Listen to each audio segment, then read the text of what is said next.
Hey everyone, today I wanted to show you my sketchbook that I've been working on. It has all the flowers that I did for a art challenge that was on Instagram recently for February. Everybody was inspired to create one flower painting or drawing or anything like that a day for the month of February, and then we posted it. So if you go on to Instagram, there's a hashtag 28 February flowers, and you can see so many amazing artists and all of their work in there. And it was inspired by an artist named Amanda Evanston, and I was really happy I stumbled upon her Instagram account because I did the challenge also. So here is the sketchbook I used. It is a Stillman and Byrne sketchbook. It's probably 5.5 by 8.5, and its paper was pretty decent. I'm not crazy about how thin the paper was. I felt like that could have been a little thicker, but it was a great sketchbook, affordable and just easy to kind of carry it around. So I'm just gonna go through this sketchbook and show you guys some of my days. So this one was the first spread I did of flowers. I did both pages, and one of the things I wanted to do was work really loose. So I did that with acrylic paints, and I put down a background, and then I just used some big wide brush strokes to get this one on the page. So the next day I did this one where I painted the whole background blue, and then I added some green, and then I don't think I was really crazy about it. So I started making all these dabs. I call them little dabs with my smaller brush, and even turned it upside down to get the dots and the little flowers.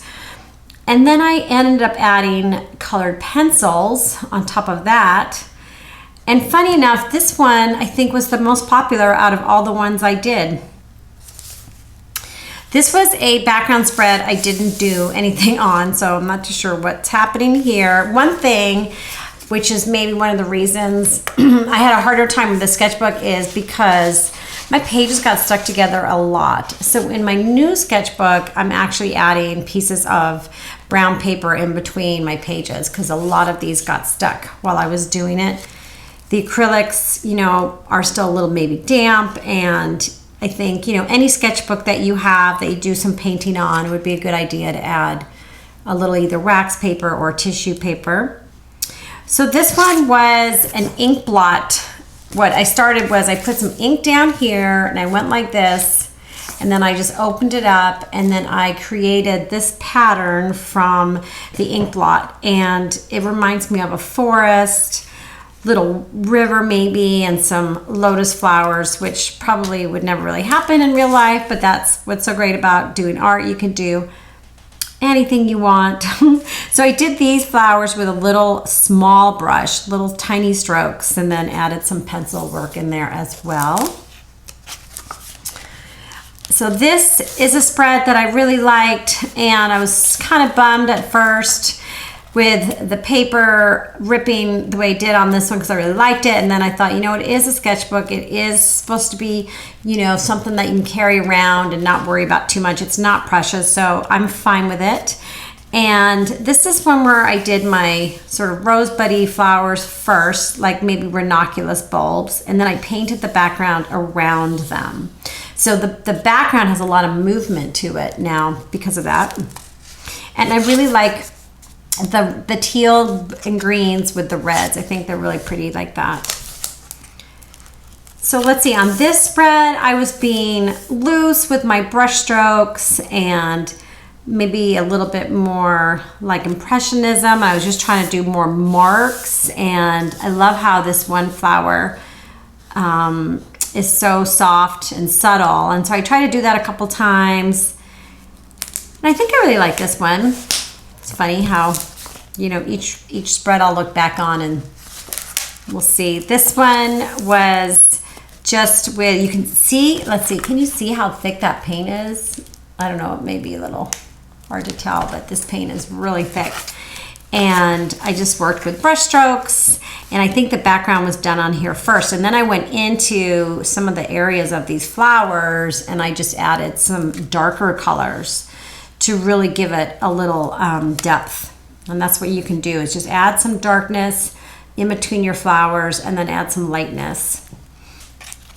Okay, this one I did not like. It reminded me of Easter. Not that I don't like Easter. It just reminded me, I think it was like too pastel-y or something. But, you know, it was fine. And so I was trying to make this like springtime field of flowers. And anyway, it is mostly with the lime green and the light blue. And I did end up doing some pencil work on top of that. Look at this one. This page got really stuck, especially right there. But it's my rosebuds again, or little ranunculus bulbs. And then the background, I wanted a lot of movement too. So I was just like brushing with wide strokes. And let's see, okay, these are 2 different days. This one, I did this bouquet of flowers and wasn't loving it. So I painted white over the whole thing. And then I went in with, I think it was like a cloth or something, and, you know, took up some of that white paint, and it was really fun to see what was underneath because it became much more subtle. And then I added some of the neon crayons, these guys, to some of these like areas to make it pop a little bit more. So it's kind of fun to experiment. Like if you're working on something and you hate it, or you're like disillusioned, you're not having fun, go do something big and bold to it. Like paint all over it and then scrape the paint off, or, you know, add a whole different color palette you don't think you would like. It's amazing what can happen when you just do a different approach to something and then see what, you know, where it takes you. So this was the next day, and I really like the pattern here. It definitely reminds me of the 70s or mod, and I think it would be a really cool pattern on plates and also even a dress. So these are 2 different days again as well. I did some blue flowers here for a couple days, and this one I had done it the same way I think as this, and then I decided to add some collage pieces. So I don't know if you can see that, but there's some collage pieces in there that I use those special papers that you can find at really nice art stores. They're beautiful papers, and I use them a lot for collaging. This one over here is just, you know, very loose, lots of crayons, lots of color, and I turned it into a bouquet in a vase, I think, after the fact. And so I've been kind of working on that. Like maybe I should have had the composition done first. But anyway, it's kind of fun to see a striped vase with these round circles. This spread I really liked. I must have had a lot of time on that day to work on it because I did both pages, and just love these beautiful pinks and oranges together, and the blues and the greens. Like this is like my happy palette. Can you tell? Look, I got it everywhere. So again, using acrylic paint first, and then the Neo colors, and I also went in with some Stabilo crayons. If you see some of my other videos on these type of paintings, you know I love using these, you know, a little bit of mixed media, but it's just such a nice way of adding some texture, adding some lines, and they're really fun. So I've been working a lot with those.